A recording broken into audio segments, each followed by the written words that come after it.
Arianna Huffington is one of the great examples of female entrepreneurship. She gave yesterday an inspiring speech at our speakers' dinner, talking about achieving more by working less. And I welcome her on stage.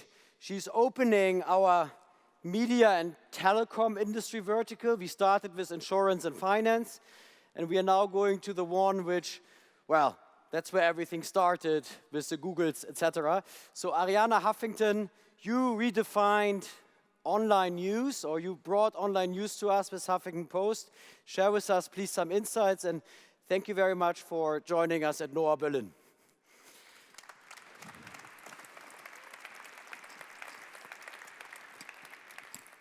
Thank you so much.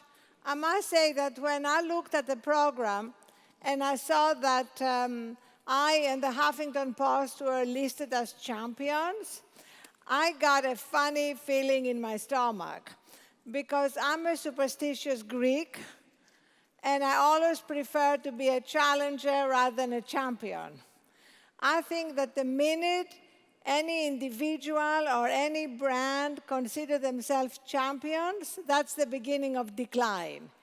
I tell everybody at the Huffington Post, we are a work in progress.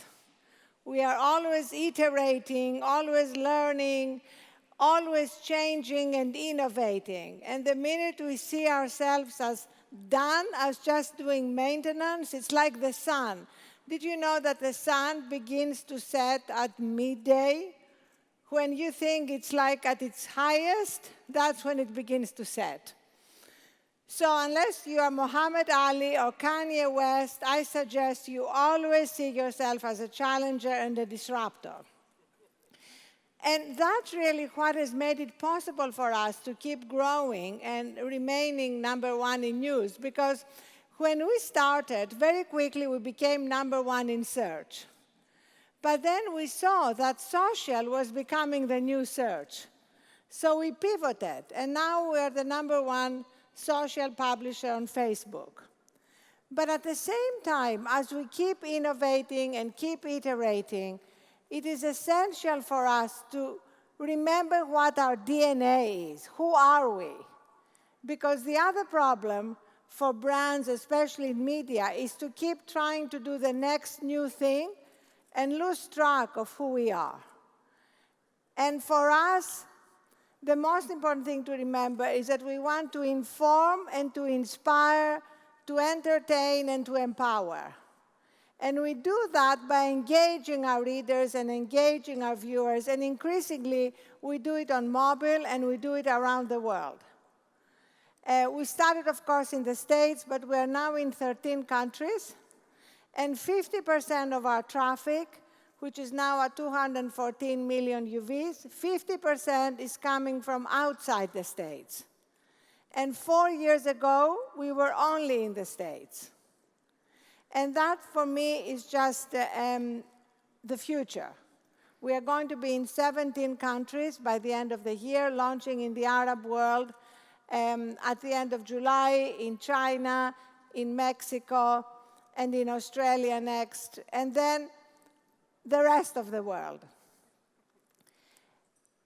What also matters to us always is to bring a sense of drama and a playfulness, even to serious headlines. One of my favorites was when Dominic Strauss-Kahn was arrested.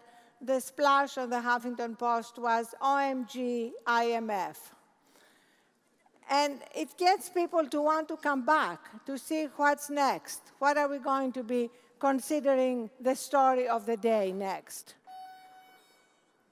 And as we are evolving and changing, we keep remembering that we are a hybrid, a combination of a journalistic enterprise that truly values great journalism, that has won a Pulitzer, that has just launched a new long-form project, which we call Highline. Check it out, beautifully designed, a beautiful aesthetic, only for long-form stories, and a platform.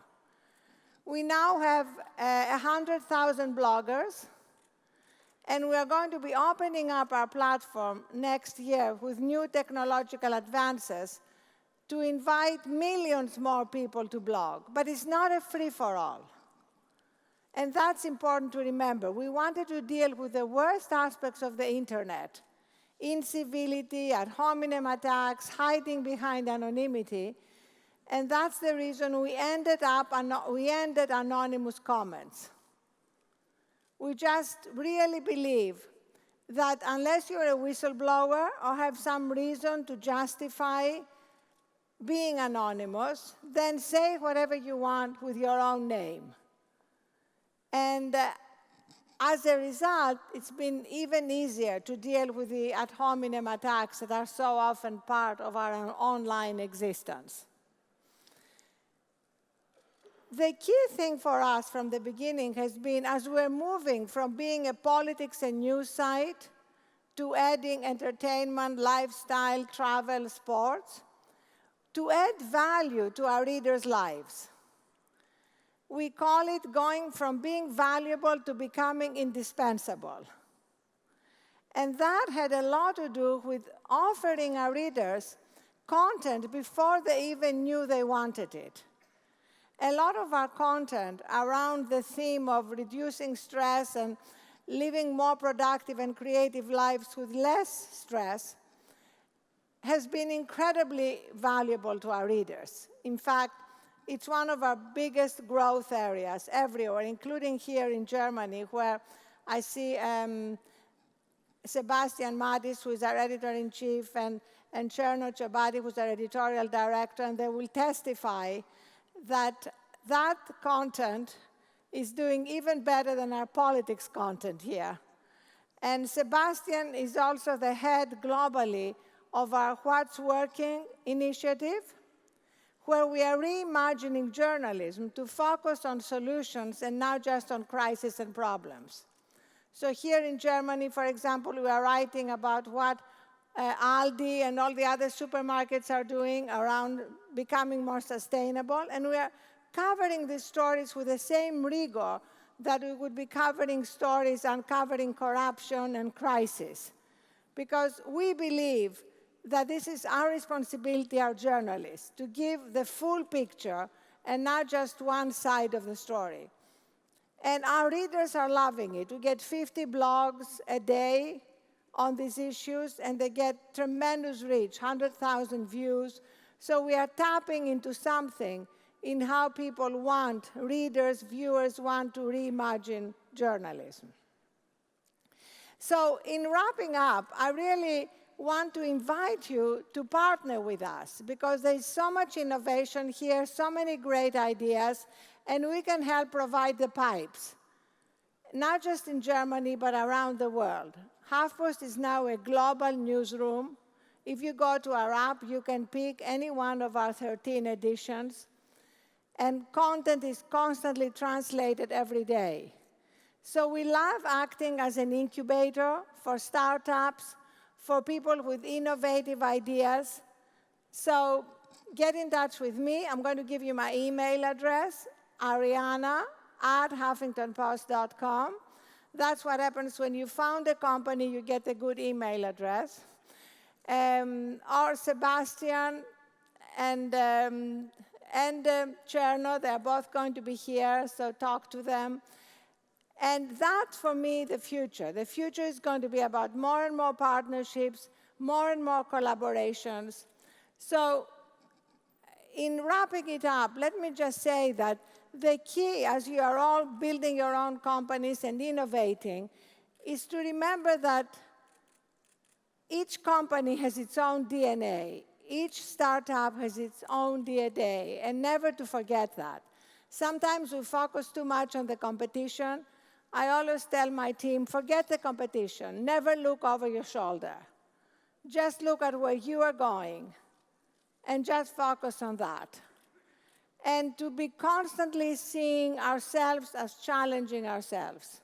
Because especially with the way the change is happening so fast, as one of my compatriots, Heraclitus, said, you can never enter into the same river twice.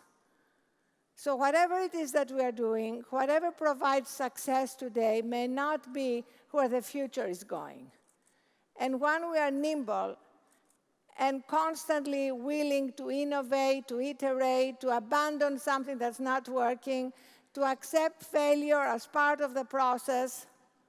Not everything is going to work, and to create a kind of culture that is all about innovation and all about accepting failure as part of innovating and creating, then the sky is the limit.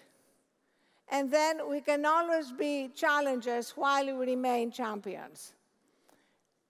I was recently in Seattle doing a panel with Jeff Bezos, and he was talking about that culture at Amazon, the culture of accepting failure. A lot of the things that try don't work. But the things that work are game-changing. And that applies to any size of company. And increasingly, of course, whatever it is that you are doing here is for the rest of the world as well. And inviting our readers and our viewers, because increasingly we are about video. HuffPost's goal is to be 50-50 video. And more of our content is consumed on mobile. So in fact, I took our head of mobile and made him our CTO, because nothing says mobile first to a company as putting the guy who's in charge of mobile in charge of the whole technology. And so immediately, it had a big impact on what we prioritized. So thank you for having me here. Get in touch with us. Let's work together, and let's remember that if you constantly think like a challenger and a disruptor, you are more likely to remain a champion for a long time to come. Thank you.